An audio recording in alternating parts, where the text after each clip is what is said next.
What's up sa inyo mga boss? So today ay part 7 na ng vlog natin na Malaysian concept build kay YT. And ngayon ay mag-i-install na tayo ng braking system niya. So tara!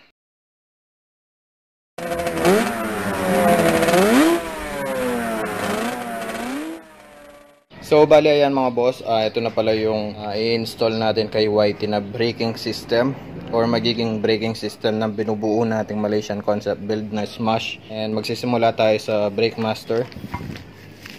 Ang brake master na ilalagay natin is ordinary na pang wave 125 mga boss. Ayan, check natin kasi dalawa to mga boss. So pinag-iisipan ko kung alin yung i-install natin, kung ito ba na pang ayan, pang wave 100 125. Ito ba? Ordinary lang to mga boss. Ayan, nabili ko lang to sa Shopee. Or itong pang Smash. Ayan, Shogun or Smash. Ayan.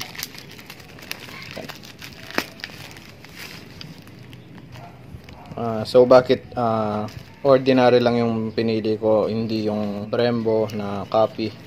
So mamaya papaliwanag ko. And tabi na muna natin itong brake master. Pinag-iisipan ko pa kung alin dito yung i-install natin. Tapos pagdating sa disc, ayan, buta disc na copy. Hindi na ako bumili ng light din kasi pang daily to. Ayan. Tapos CNC disc bolt, and then switch na hose, and brake hose. Tapos ito papalitan ko na to. Bali ito ilalagay natin kay Legendary Street Bike. Kung maalala nyo yung JRP na brake hose na quick release is naghahanap ako ng 90 degree. So ito yung ipapalit natin, kaya ginawa ko na siyang white, liquid sosa natin. Tapos ito kukunin natin yung adapter ng JRP. Swak naman to. Papakita ko na lang mamaya kung paano yung diskarte. Pero bali yan eh. Sa Shopee lang din to mga boss. And then yung brake caliper natin is copy lang din.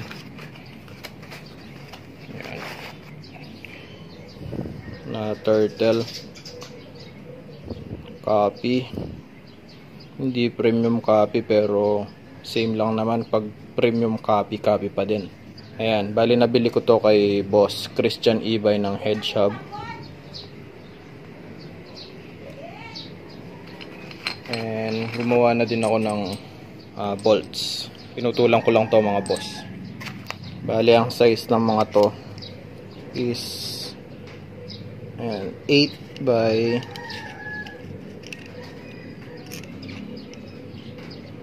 45.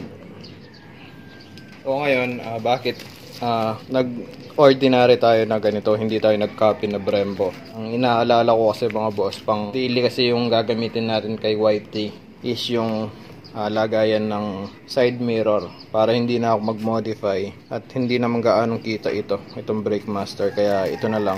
So ayun lang naman, ita-timelapse ko na lang yung pag-install ng mga to. So tara.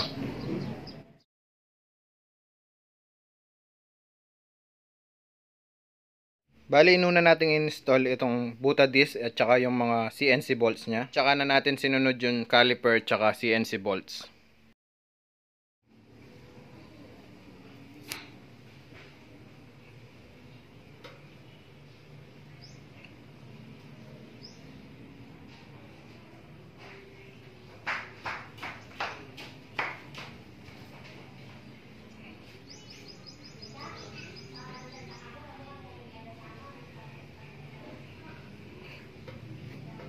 Pagdating dito mga boss, tinitignan ko yung clearance ng caliper at mags.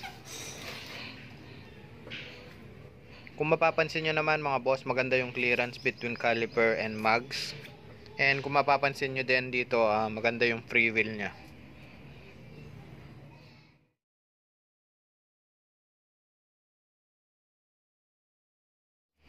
And dito mga boss, in-install na natin yung Brake Master na pang Wave 125. Pinili ko yung Wave 125 na Brake Master kasi medyo slim siya tignan. And dito mga boss, sabay na natin i-install itong switch na brake hose. Tapos dito mga boss, kung mapapansin nyo, in-install na natin yung JRP na adapter.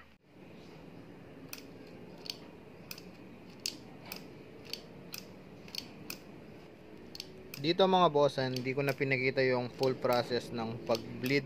And ayan, kung papapansin nyo, tinatanggal natin yung air bubble sa system para maganda yung braking system ng motor natin.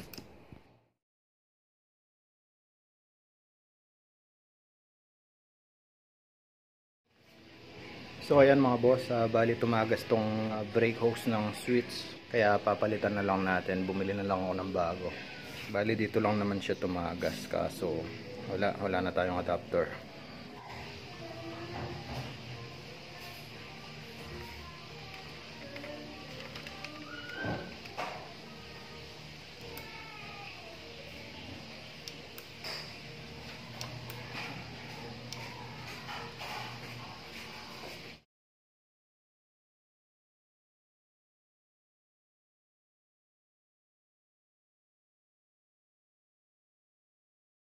Bale, ang napili kong brand sa ipapalit nating brake hose na tumagas kay YT is King Drag. And dalawa na din yung binili natin para in case na tumagas man, meron tayong reserva. Pagdating dito mga boss, pinapalitan na natin yung tumagas na brake hose na switch. And ini-install na natin yung brake hose na bago na King Drag.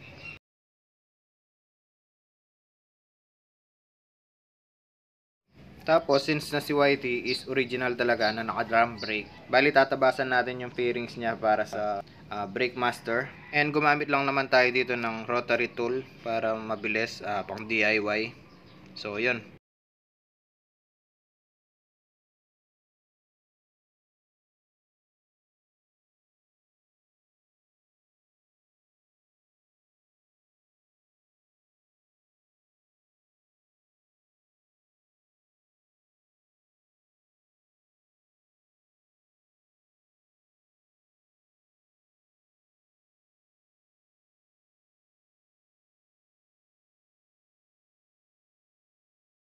Bali ayan mga boss, ito na yung final na ginawa nating DIY na tabas. Bali tinest-fit ko na rin yan mga boss, kaya ipapakita ko na lang kapag nakalagay na. So tara.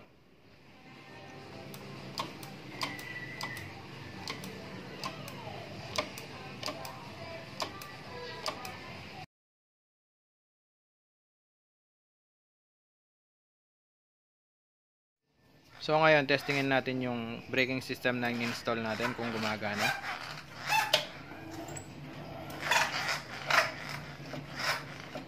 Bali ayan mga boss, functional naman lahat. At ayan mga boss, hanggang dito na lang yung vlog natin about sa pag-install ng braking system kay YT. Kita-kits sa susunod na vlog. Always ride safe!